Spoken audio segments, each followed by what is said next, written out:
Welcome to our presentation. We will be discussing the history of Newfoundland. It all began in 1948 when Newfoundland's history was making a big change.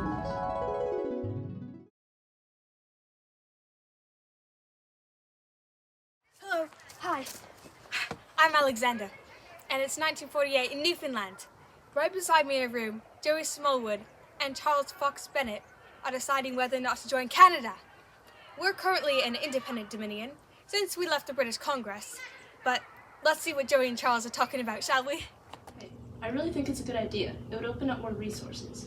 I don't know. It could bring more danger, and we could lose our independence. We won't go to war with them, but it'll make us less isolated.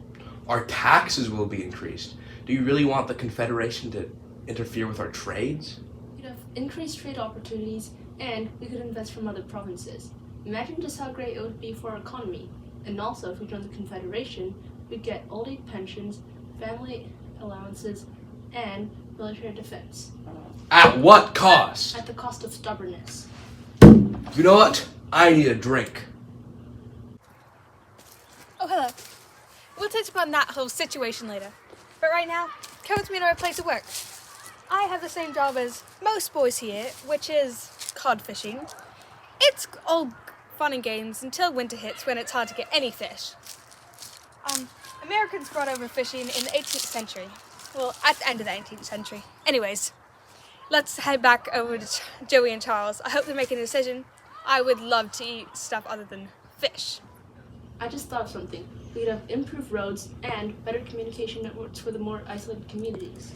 Yeah, keep dreaming. Think about this. We have strong historical ties between the British Empire and Great Britain. We'd be betraying them.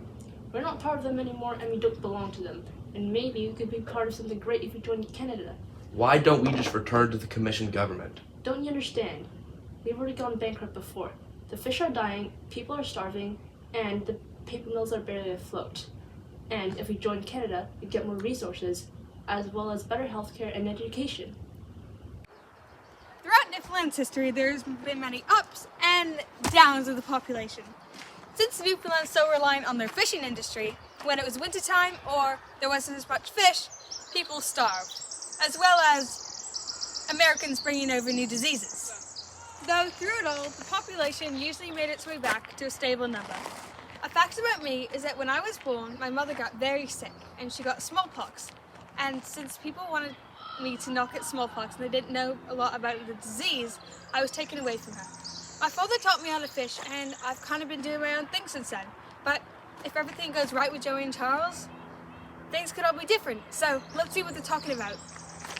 Alright, this conversation is going nowhere. You will make your speech, cast your votes, and pray you're not making a mistake. Mistakes are better than silence, at least. We let the people decide. Oh, look, something's happening over there. Let's go check it out. Everyone, come in. We have some important information to share. There's a big decision that we've been hung on for a while now. Do we want to be our own independent dominion? Do we want to return back to the British Empire, or Be part of a united nation under one flag. Remember, this isn't the end of Newfoundland. It's a new beginning. yes, we'll take votes. Remember, this isn't only about your future, it's about the future of the next generation, too.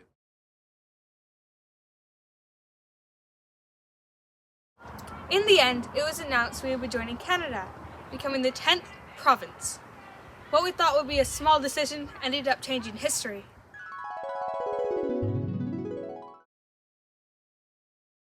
After joining Canada, things didn't just fall into place. There were still consequences being experienced.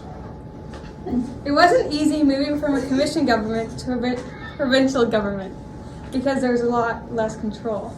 Joey Smallwood became the first premier of the new province. As well as Newfoundland gaining a sense of belonging after not being part of anything for a long time.